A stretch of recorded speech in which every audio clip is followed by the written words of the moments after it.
All right. What's up, y'all? Happy Friday. Oh my God. Listen, last week I was a little off. It was my first time back. I was tired. Today I'm tired too. But as I was saying, y'all gonna take this journey with me. I got like a couple more weeks left in this undergrad semester. So if I ain't answering your call, don't take it personal. I'll talk to you next year. Like maybe for real. But anywho, so we want to actually get into this conversation, and today I want to actually talk about um, liberation versus self objectification, right? Because a lot of people, when you come to women, are you liberated? Are you objectifying yourself? Are you being exploited? Where's this coming from? So I actually want to get into the Megan Thee Stallion new video. First of all, everyone knows she's in this new relationship. She's in love. She's happy. So she came out with the Lover Girl song, right? And it came out real cute, real pretty. And this is how it started, right? So I guess the hotties was expecting something totally different. They wasn't expecting Megan to be Megan. Now, um some of some of the videos that I've seen on TikTok was like absolutely ridiculous, right? Oh, well, Megan is an artist, she's a rapper. I would like to see her doing something smooth, maybe something like R&B. We're tired of hearing that, and blah blah blah. That's just like telling a psychiatrist, "I'm tired of talking to you. Why don't you go and operate and do heart surgery?" Right? I mean, listen, don't force people out of their position. Let people be who they are as a person.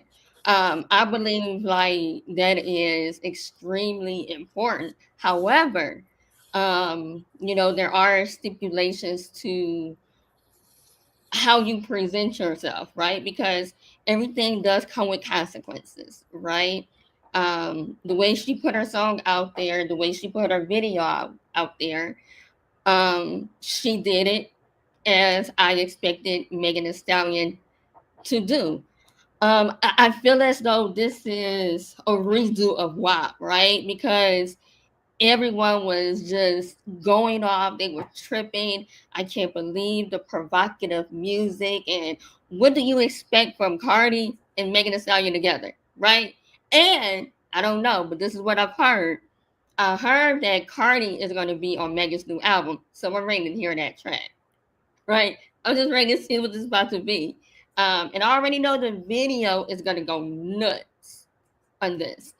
Um, oh my god, it's so much like to really say. It's just like the perception of like who you are as a woman, and it's like us women, we say that we are girls, right? And women empowerment this, women empowerment that, right? Support women. Oh, don't do this, don't do that, right? But yet you are confirming patriarchy by saying that, oh, she should tone it down now that she's in a relationship, right? So now you're giving pick Misha, right? So where do we draw the line? Do you decide that you change because you're in a relationship? Do you change to fit the narrative of what men want? Well, why can't men change the narrative of what women want? So I just want to kind of get into this conversation. Monica, what's up? It's been a long time. Yes, ma'am. It has been far too long since I have graced the stage of your podcast.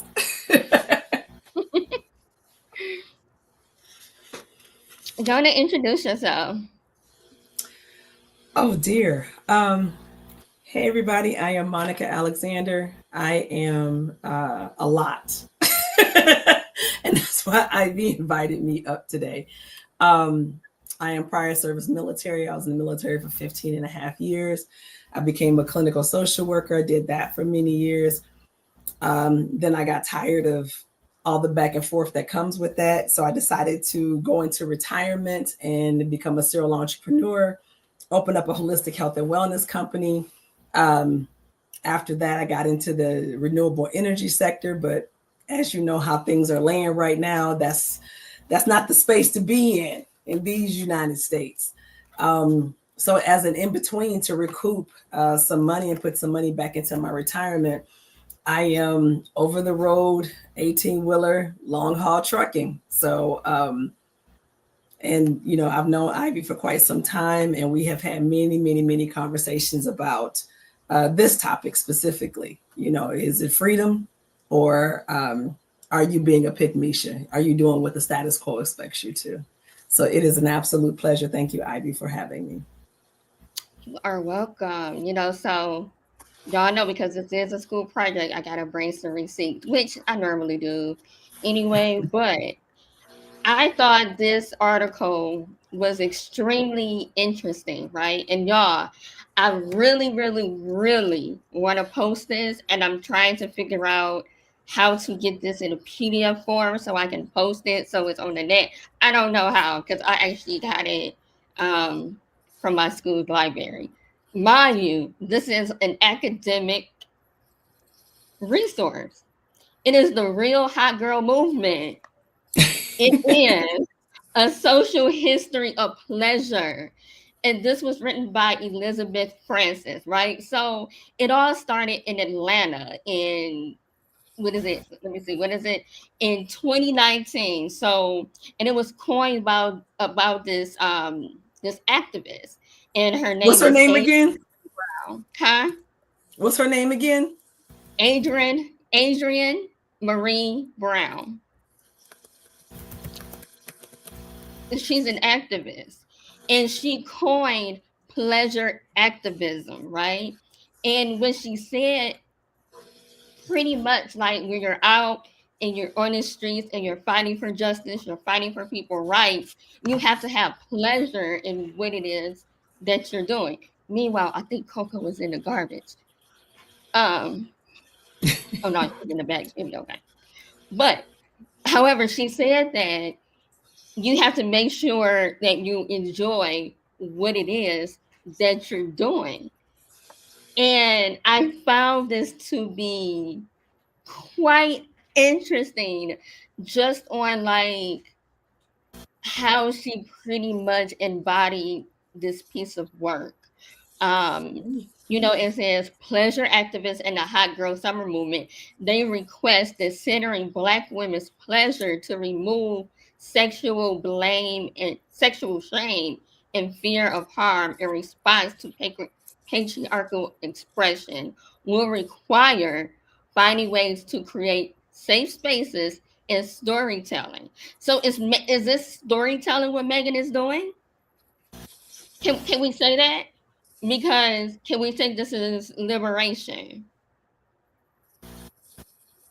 I think it's both. I think you could take it as liberation and it is storytelling because, as much as I love my men, they are losing their minds. They're like, "Hey, wait, it's my turn to control Sophia. What do you mean that she's having a hot girl summer?" Then you have some guys who embrace the hot girl summer and they say, "Listen, I know you're in your hot girl summer. I just want to last until September." So yeah, it's Okay. yeah. Okay. So they actually it was so this was actually like a psychological piece. So this is Hmm. like straight up APA right now. Okay. you know, American Psychological Association. So what Mhm. they did was they did a study. They did a study, and they pretty much they went around town and asked people pretty much what does liberation mean to you?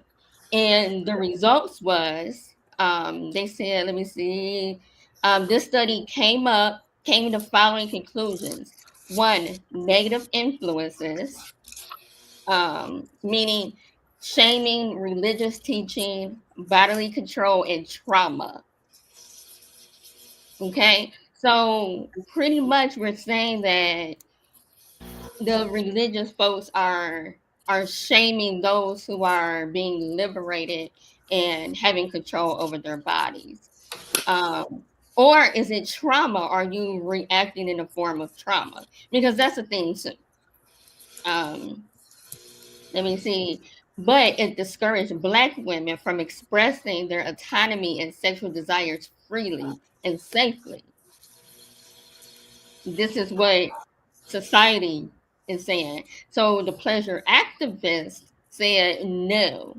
And they reported finding that the music inspired them to demand and displaying their bodies. And this is how the hot girl summer movement began in 2019. Okay.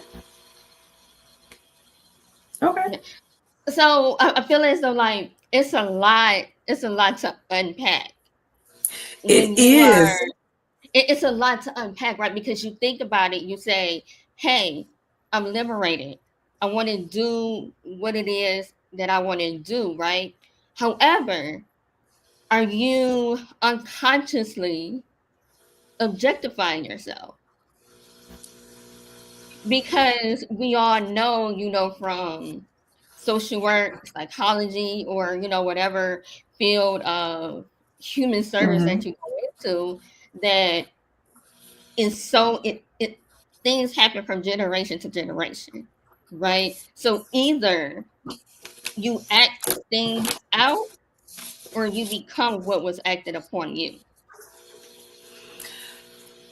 So, I dig really deep into history, my personal family history, our history as a culture, our history as a nation, and how it all intermingles and how it all creates its purpose. And the one thing that, as you were talking, the one thing that just kept, being so loud and proud in my head is the fact that Generation X adults, the smoke you're seeing is an incense that's burning. I'm not over here smoking. Yeah, but Generation Coco was X. in a laundry bag. Coco went in that laundry bag. That laundry bag jumped on There she Coco. go. Uh, but Generation X, if we want to have an honest conversation, Generation X is the first generation of truly freed people as far as black emerging majority. I hate the word minority, so emerging majority. Um, and so when you fast forward, because Generation X started in 65, 68, because Mhm. that we were born after Malcolm and Martin was assassinated. So the fact that 2019 Hot Girl Summer was born, our entire lives was about gaining ground, especially as women. And so you have, from the 60s and 70s, the 60s, the women were shedding their roles. 70s, the women got the right to have their own credit cards and bank accounts. Mhm. 80s, the women was working 9 to 5. The 90s, the women were single and free and not feeling like a failure if they didn't have a husband and children by the time they were 24. The 2000s was I'm an individual, accept me as an individual. And then the late 2000s, where we are now, the late 20 teens to where we are now, is I'm trying to figure out who I am as a person. I know what I was told to be under a particular religion and a particular patriarchal society, but who am I? And I think that's what gave rise to the birth of Hot Girl Summer. It was the Gen Xers. Um, Mhm. because it was like, well, my mind does not fit the mold of meet a guy, go home, have babies, and no one has ever seen me again.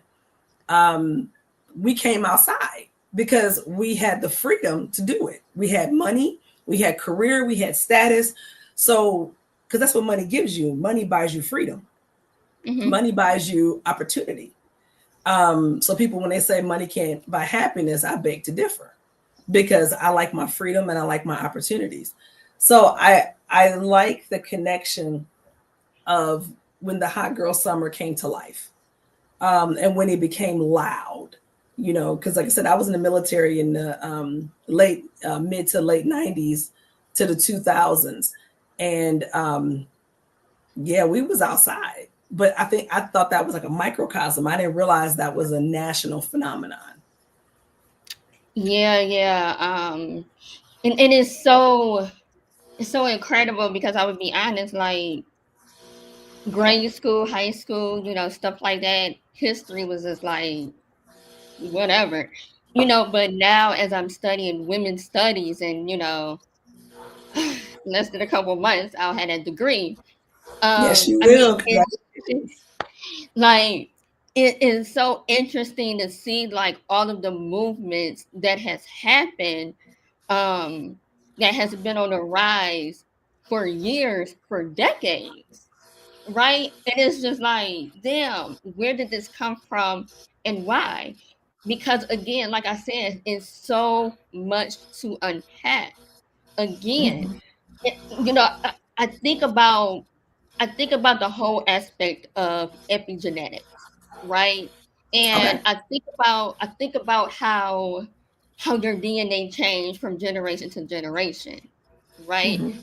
And as I said, we all know that trauma carries on from generation to generation It's in the until blood.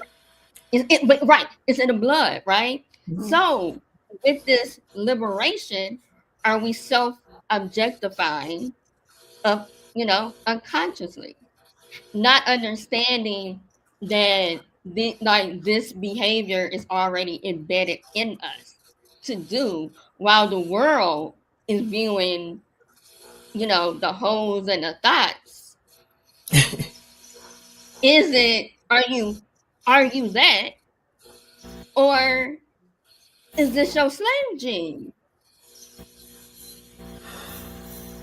Well, again, one of my degrees is in women's studies as well, um, and I think there's a place in society and in the space of womanness for all of them, for everybody, from the ratchets to the whores to the hoes to the sex workers, the good Christian girl, the good girl at work, the excellent wife, the excellent mother, and all sister and daughter, and all those things that come into it.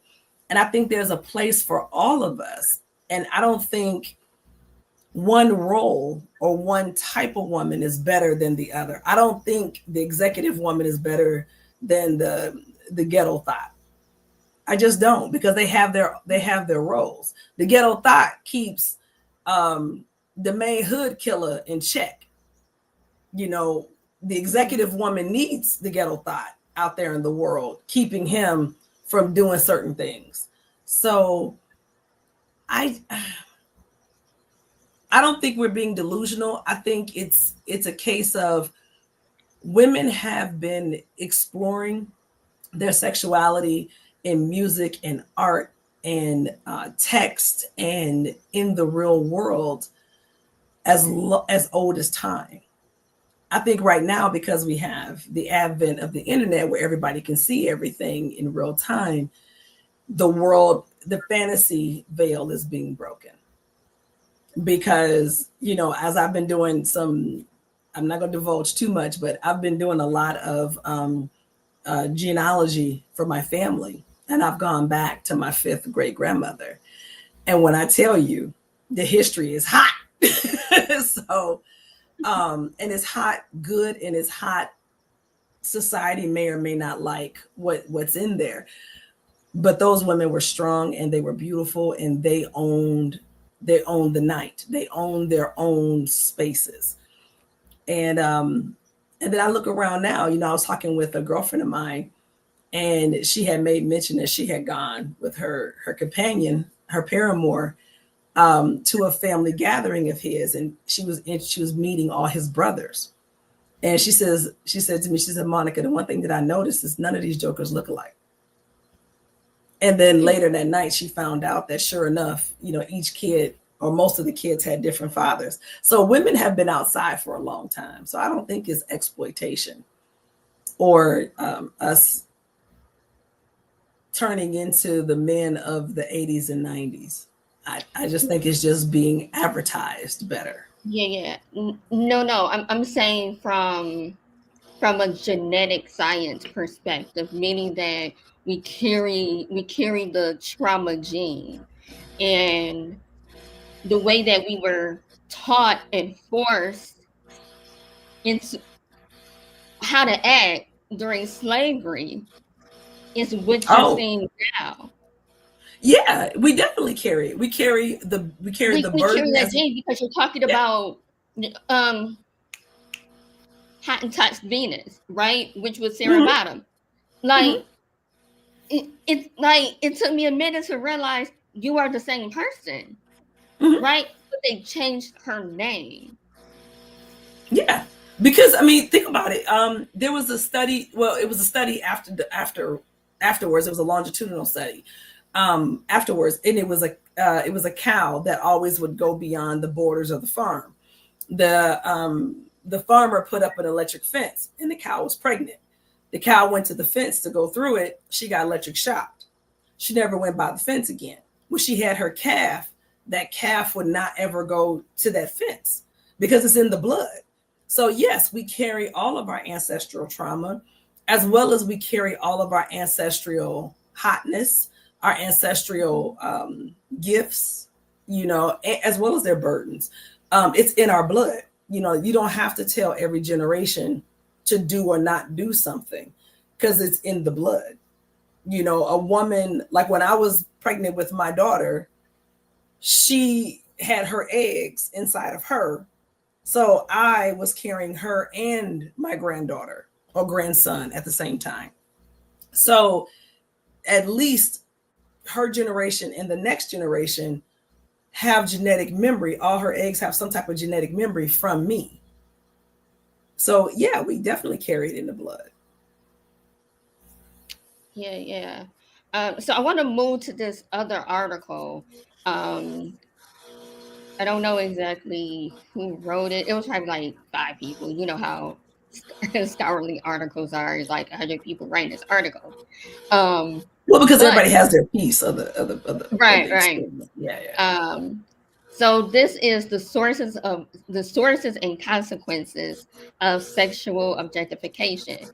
And this is saying, in addition to shaping how individuals perceive women in general, sexually objectifying experiences and messages influence how women perceive themselves. But they go down a little bit, and then they say with self objectification, women value themselves when they objectify themselves for their body's sexual appeal. So they're pretty much saying that if I'm objectifying myself, is because um, I'm looking for attention, I'm looking for that gratification. But they're saying that if you're self objectifying yourself in this manner, then this is when it get dangerous, right? Because you put yourself in danger of like shit going down, shit going left, right? It's the narrow self perception of consequences for women's cognitive performance in mental, physical, and sexual health. So, of course, you're putting yourself at risk, your sexual health at risk, when you continue to objectify yourself. Um, you are putting your physical health on the line, and we all know your mental health is not Hmm. what it's going to be because your mental health wasn't there to begin with if you go through objectifying yourself anyway. Okay, Because let it's a me let whole me ask you a lot of question. internalized stuff with self objectification, which is So totally different from liberation. okay, Liberation, so let's owning this. I'm owning this. I'm out here. I'm free. Hey, my homegirl said it's a hot girl summer. It's it's the hotties, right? It is what it is. But this article is saying you're self objectifying yourself. You're putting yourself on a line. You're putting yourself in a line of fire. So I have two questions. Mhm. I know that in the United States, we are under a patriarchal society. Mm-hmm. So my question is, when we say a woman is objectifying herself by her style, her manner, her clothing, things like that, are the scale is a patriarchal society, correct? You said it's the scale of what? It's the scale of a patriarchal society. Everything is on the scale of a patriarchal society. Everything is. I mean, let's be real, right? I, But well, but you but the already know. goal to, Yeah. is to move past this, right?